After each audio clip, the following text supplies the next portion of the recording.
안녕하십니까 성도 여러분. 오늘은 제7과 불멸의 소망, 그 마지막 더 깊은 연구를 위하여 라는 제목을 함께 나누면서 이 한 주의 말씀의 결론을 함께 맺겠습니다. 우리 말씀 나누기 전에 함께 기도하겠습니다. 하늘에 계신 아버지 하나님, 이 한 주의 삶을 통하여 주신 말씀이 우리 삶에 참으로 귀중한 깨달음이 되게 하시니 주님 감사합니다. 주님, 힘들고 어려운 순간일지라도 결코 꺾이지 않는 소망을 갖게 하시고 저 하늘을 향하여 우리가 갖는 그 소망이 그 어떠한 시련과 고통들이 다가온다 할지라도 변함없도록 우리의 모든 그리스도인의 삶을 축복하여 주시옵기를 예수님의 이름으로 기도합니다. 아멘. 특별히 한 주 동안에 불멸의 소망이라고 하는 제목을 가지고 함께 말씀을 나누었습니다. 우리 기억절 말씀 기억하십니까? 로마서 5장 5절의 말씀이었죠. 소망이 우리를 부끄럽게 하지 아니함은 우리에게 주신 성령으로 말미암아 하나님의 사랑이 우리 마음에 부은 바 됨이니라고 기록하고 있습니다. 이 한 주 동안에 우리가 함께 나눴던 말씀들의 가장 중심적인 것이 무엇일까요? 특별히 시련 중에 있을 때에 하나님의 품성을 손상시키지 않는 그 일이 참으로 중요하겠지요.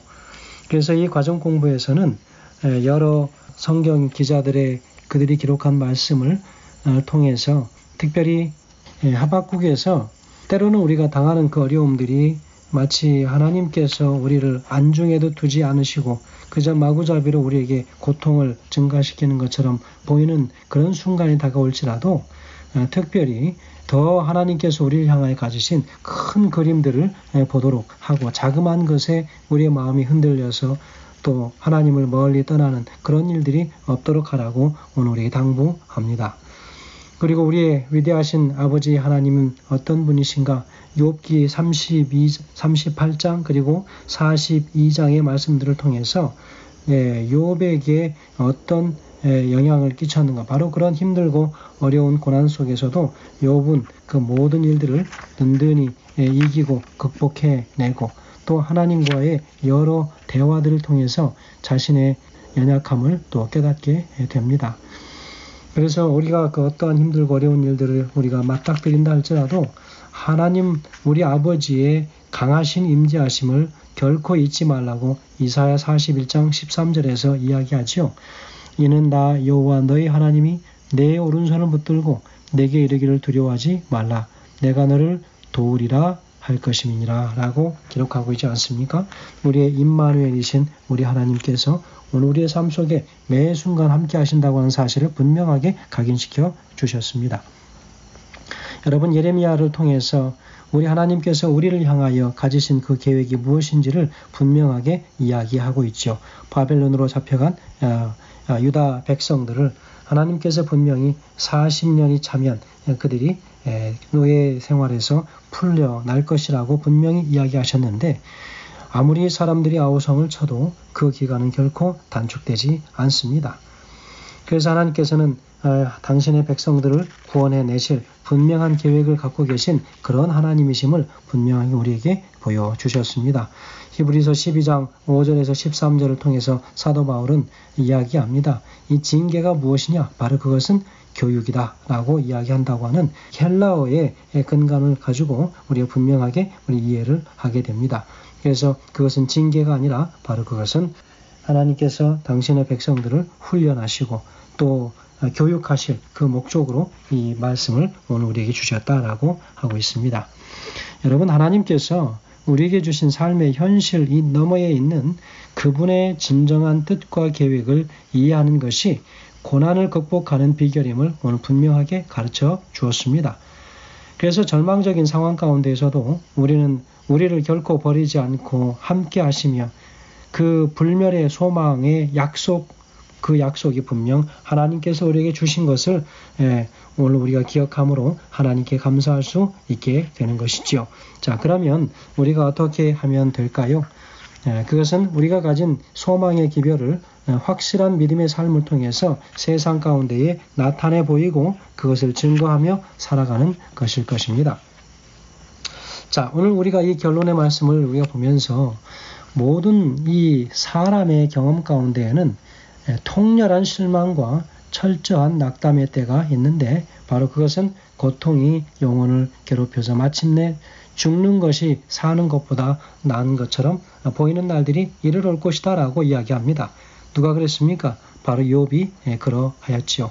이런 때에 많은 사람들은 하나님께 대한 그들의 신앙을 잃어버리고 의심의 노예가 되고 불신의 속박에 얽매이게 되는 것입니다. 그러므로 오늘 우리에게 더 큰 그림을 보도록 이야기합니다. 빅픽처를 보게 하셔서 자그마한 것들로 인하여 우리의 마음이 실망하고 좌절의 늪으로 떨어지지 않기를 오늘 우리에게 말씀하십니다. 자, 그러면 계속해서 우리가 이 말씀들을 좀 더 정확하게 더 자세하게 우리가 이제 마무리를 짓습니다. 만일 우리가 이와 같은 때에 영적 통찰력을 가지고 하나님의 섭리가 무엇인지를 분별할 수만 있다면 그런 상태로부터 우리를 구원하셔서 우리의 발을 영원한 산보다 더 튼튼한 기초 위에 세우려고 노력하는 천사들을 보게 될 것이다 라고 이야기합니다. 그리고 새 신앙과 새 생애가 우리의 삶 속에서 다시 부릴 듯 일어나게 될 것임을 분명히 확신하는 것입니다. 자, 오늘 특별히 이 한 주 동안에 이 말씀 불멸의 소망이 얼마나 중요한가. 이 소망도 그 중에서 불멸의 소망, 결코 흔들리거나 좌절되지 않는 하늘을 향한 그 소망.